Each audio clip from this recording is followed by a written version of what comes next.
They hang the man and flog the woman who steal the goose from off the common, but let the greater villain loose that steals the common from the goose. The law demands that we atone when we take things we do not own, but leaves the lords and ladies fine when they take things which are yours and mine. Good afternoon and welcome back to the cruel, brutal, capitalist dictatorship of Kuala Lumpur. I hope you're having an amazing day, because if you're having an amazing day, I'm having an amazing day. If I'm having an amazing day, you should be having an amazing day. Now today, ladies and gentlemen, we are going to talk about the crime of stealing. As you know, ladies and gentlemen, stealing is a sin. Yes, but only if you're poor, that is. If you're rich, it's not called stealing, silly. It's called capitalism.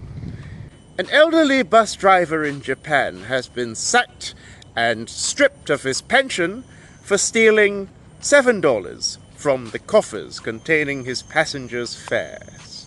Yes, ladies and gentlemen, that is correct. $7, the price of a sandwich and a coffee. And for that, he has paid with his job and his retirement safety net. Yes. And I can already see the Lee Kuan Yew boos going like, yeah, that's why the crime rate in Japan is so low, because they punish people who break the law. Yeah. You see, there's the sort of modern-day Inspector Javert having a field day and salivating at the very thought of stripping a man of his pension and his safety net in his old age just for the crime of stealing as much as the price of a sandwich. Yes. And over in Malaysia, a little closer to home, a 38-year-old mother was sentenced to 3 months in prison for stealing around 300 ringgit, which is about $100 in groceries. Not 300 ringgit of luxuries, yeah? 300 ringgit of necessities. Now, initially she was going to get a much harsher sentence, but the sentence was commuted to a 3-month prison time because she has to take care of her children and her aged father. Now, I have to make it very clear in this video that I am not endorsing theft. I am not endorsing looting, and I am certainly not encouraging people to commit crimes because we live in the capitalist mode of production.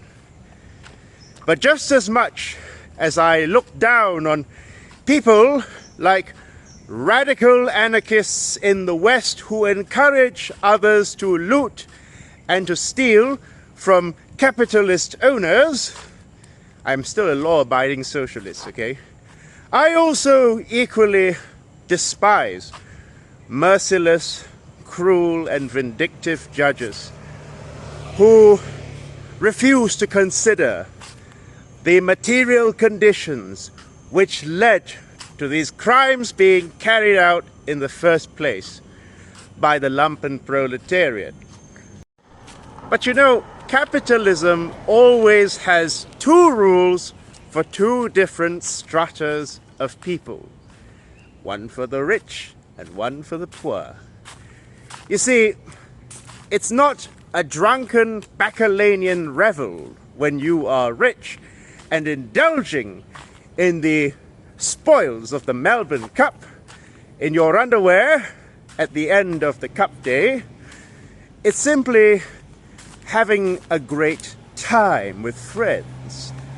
But if you are a poor, drunk, aboriginal, homeless person on the street who indulges in excessive liquor consumption, why, you are seen as a menace, a threat to society. And under capitalism, if you're a struggling man who's barely keeping a roof over his head, why, you're simply called an unambitious, broke, lazy bum. But if you're a Tan Sri's son who received a small loan of no less than $1 million from his daddy in order to start a business of his own, why then you would be considered a budding young entrepreneur. If you steal 100 ringgit of groceries, why, you are a petty thief. But if you steal thousands of ringgit in unpaid wages, that is to say wages that should have been paid but were not paid due to the fact that you overworked and underpaid your workers, or took advantage of the fact that they are foreign laborers who don't know the laws of this country any better, why, you're not a thief. You are a shrewd and skillful businessman. You are an excellent capitalist. You see, stealing is not frowned upon in capitalist society as long as it's the right people doing the stealing. You see, stealing is actually the way of life of the bourgeoisie, or the capitalist and the landlord class. The capitalists who live in mansions while their workers live in miserable hovels. Yes, these people who get rich off the sweat, blood and tears of the working class, the people who actually do the work, are they not thieves? In fact, even if you didn't steal 100 ringgit of sardines, if you stole 1,000 ringgit worth of groceries, not that I'm condoning that, mind you, but let's say hypothetically you stole 1,000 ringgit worth of groceries, it would still be pocket change compared to how much people like Jeff Bezos or Elon Musk steal from their overworked, underpaid and hyper-exploited workers. Yes, when the poor, who are unable to reproduce their standard of living due to the fact that we live in a brutal and rapacious system which prioritizes profit over human life, when these people steal in order to meet their basic needs, we cannot say, of course, that the theft is morally justified. However, the fact remains that whatever these people steal in worth in groceries is pocket change to whatever the capitalist steals from the working class on a daily basis. How do you think that Giorgio Armani, for example, gets to live in a mansion and gets to own a yacht, while his workers who produce the clothes that he sells are living in hovels and working in miserable sweatshops? Armani doesn't make his own clothes. Jeff Bezos does not deliver things or produce things. Elon Musk doesn't build the cars of his own factory. They don't do the labor. Who does the labor? The workers of the world. And if the workers of the world are unable to have their needs met, well, don't be surprised if they resort to various ways of having those needs met, which might or might not be consistent with your moral principles. It's a lot easier to be moral when your material conditions are comfortable, mind you. But who collects the reward in the end? Is it the workers of the world who collect the reward, or is it the rapacious capitalist overlord who collects the reward? When right-wingers like American Republicans or those Lee Kuan Yew boos in Singapore who cheer on the harshest possible punishments for wrongdoers talk about personal responsibility, well, they're not talking about the personal responsibility of the capitalist to generate his own wealth and not depend on the sweat, blood and tears of another person to make him rich. No, they're talking about the protection of private property by harsh draconian laws. Yes, harsh draconian laws to anyone who challenges their private property. They don't care really if a poor person has his stuff stolen, or if a poor person gets scammed or whatever. They care that their own private property and their own personal property are not threatened. That's what these elites are concerned about. You see, a lot of people wonder if the police will still exist under socialism.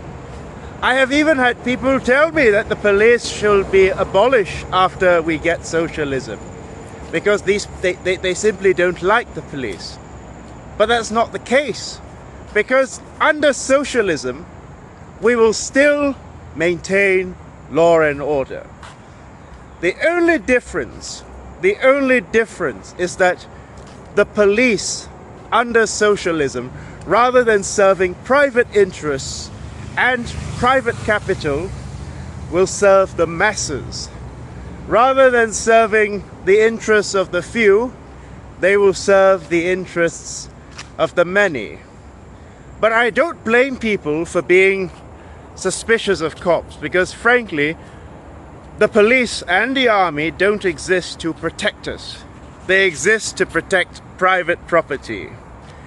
Law enforcement under the capitalist mode of production is not meant to keep society safe, in so much as it is meant to keep the capitalists safe from their victims.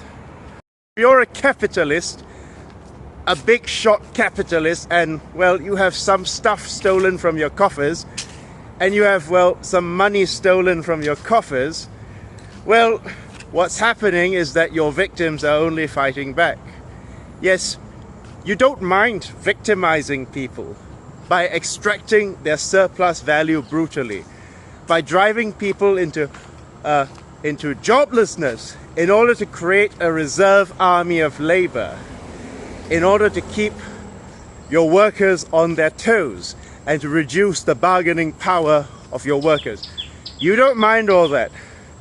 But when your victims start to take back what they think is rightfully theirs, not that I'm endorsing this sort of thing, why, then you start throwing a hissy fit and going on about how society needs to be more law-abiding. Well, you're the number one pirate in all of society. Yes, you are a big-time looter. Somebody who steals a couple of groceries from your supermarket, or who steals some money from your coffers, is a small-time looter. But you the capitalist who grows rich off the backs, the sweat, blood and tears of the working class, well, you're the biggest looter of them all. And so I want to end this video by saying that we're going to see a lot of crimes of desperation as the contradictions between the classes sharpen. We're going to see a lot more lumpenproletariat behavior as a result of being pressured to survive under capitalism. And a person is only as good, or a person can only be as good as their material conditions allow them to be, okay?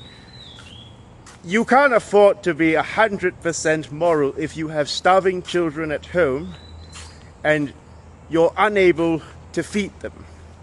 So, not everyone has the luxury of walking the perfectly straight and narrow path under capitalism. But the biggest thief, the biggest looter of them all is the capitalist, I must say. Because if you are a poor person and you steal money, you're simply a thief. But if you're a rich person and you steal, you're a capitalist. If you steal from the rich, that's criminal. But if you steal from the poor, well, that's capitalism. Thank you very much and have a wonderful day.